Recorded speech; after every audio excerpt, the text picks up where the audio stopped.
Well, my friends, good morning, Cockney Kayaker here. Welcome to Lincolnshire. It's been a while since I've uploaded a video. I just wanted to give you a quick update as to where I am with my little Shetland 535 old boy. As you'll be aware, I've decided that I was going to take it off my mooring at Brighton Ferry in Selby.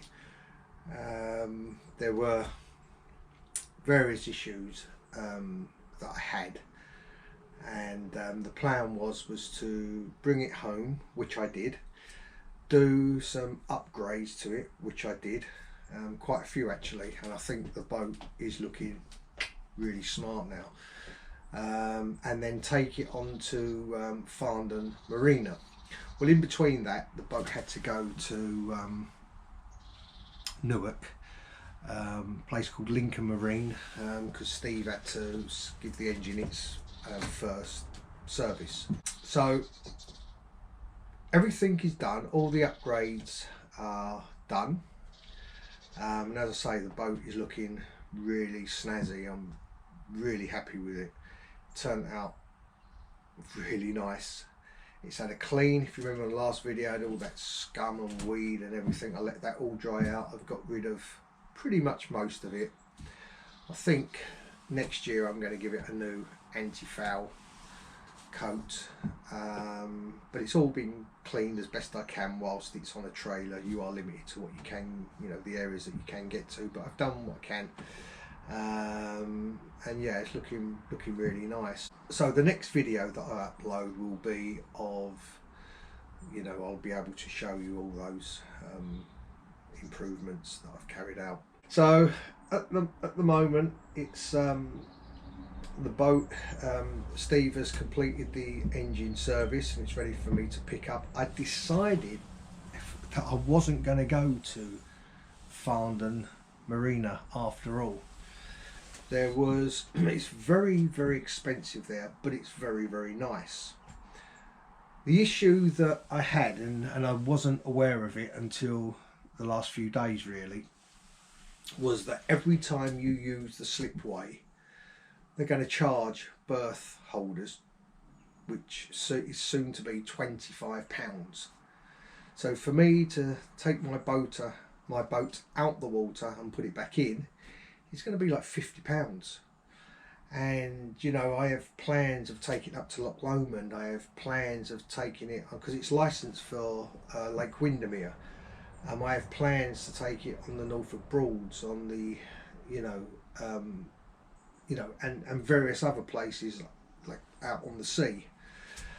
And at the end of the day, this could end up costing me a lot of money. Now I can understand marinas perhaps charging day visitors a cost to launch their boat and then store their vehicle and trailer whilst they're out enjoying the river. I get that, but for berth holders, bearing in mind it was 600 for my little boat. It was £1,620 per year, and then to charge £25 every time I use the slipway. And bearing in mind this is self-launch as well, so they ain't doing no work. I felt was a lot of money, extortionate really. And if I was just going to put my boat in there and leave it till next year when I bring it back out for an engine service and an anti-foul, maybe I can understand that. But for me, that's going to be taking the boat out quite frequently, it could end up costing me hundreds and hundreds of pounds above and beyond what I'm paying to moor it there.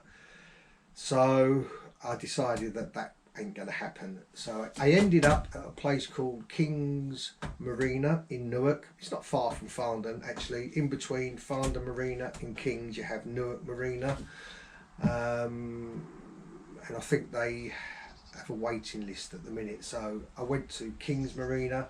It's a I think it's owned by a company called Alta Vista or something like that.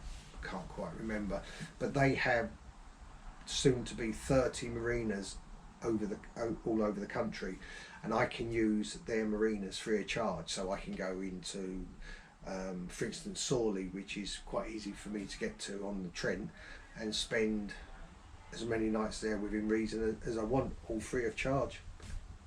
Brilliant, massive selling point to me. Somewhat cheaper than Farndon as well. My berth, I'm hooked up to electric and I've got access to water. And it's a love. I've been over there a couple of times. It is such a lovely community there. There's a lot of people that are residents on narrow boats. Everybody made me feel really welcome, and you know, I can't fault the place really. Some of these marinas that I've spoken to, I get the impression it's all about money. How much money can we get out of you and charge you for everything? Except for King's, it's breath of fresh air really. For instance, you get your electric card and they give you like £10 credit straight away. You know, and I don't know of any marina, certainly the ones that I've spoken to, that actually do that.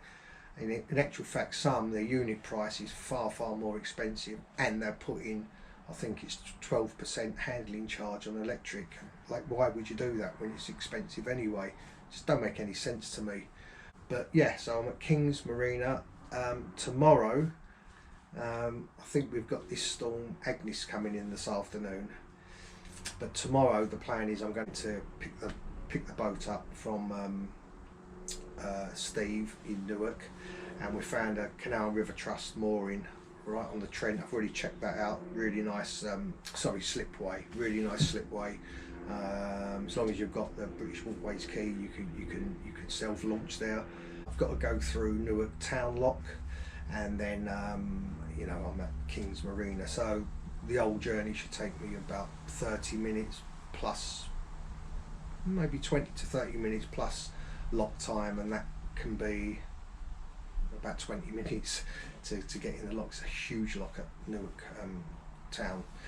So so that's the plan. That's what we're doing tomorrow. So it should be in its new berth, all being well, God willing tomorrow. And the only thing that I have left to do is just to set up my electric for the, you know, so I can plug into the electric at the pontoon. So I've got all my kit to do that. Good thing about that as well, can boil a kettle, and does really make life a lot easier, and put a heater in there on a thermostat throughout the winter as well, which is massive. So that's where we are. Just wanted to give you a quick update. Some of you may have thought I'd died or something like that, but you know, I've been really busy with the boat and everything, and trying to sort out the marina once I realised that Farndon perhaps wasn't for me at this time. I can't wait. It's just been nice to get back on the water, actually, on the boat. It seems like an eternity since, you know, I've been out cruising. I'm really missing it and getting itchy feet to get on there. I'm really glad that I'm on the Trent. It opens up the canal network to me, and you know, probably a lot more than where it was actually at Selby. The waterways is a lot easier to get onto. So yeah, I can't wait to kind of get started there. I intend to cruise all through the winter. Hopefully, if the weather's okay, I shall be out cruising. And what else is there? Obviously, you know, I attended the VHF course, and I did get myself a radio. So because I'm not really going on the sea, I don't need an all singing, all dancing radio. I got this one from Standard Horizon, the HX210. Standard Horizon is a you know, they're renowned for excellent customer service. And I don't know how much this was, £170, something like that. I got a spare cradle which I've got in the boat, and I can charge it from the boat as well as at home. Appears to be, I've not used this yet, but it seems to be quite easy to, well, I have set it up and it's ready to go, I think, and I'm going to be using it tomorrow for the first time.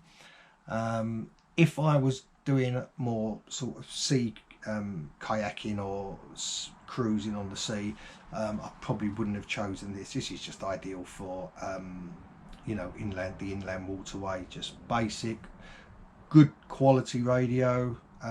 Not the cheapest, but not the most expensive.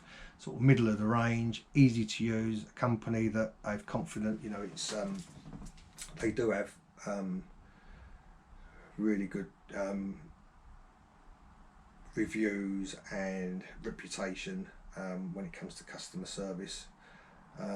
So brilliant little radio. I've messed about with it a little bit, and I'm well chuffed with it, to be fair. So that's the one that I chose, the standard Horizon HX210. And anyone looking for a basic radio for the inland waterways, definitely one that I would recommend. I look forward to the next video. Be a bit more interesting because it's on beyond the boat, and I look forward to you joining me as I travel up and down the River Trent and beyond. So until the next time, safe and happy boating.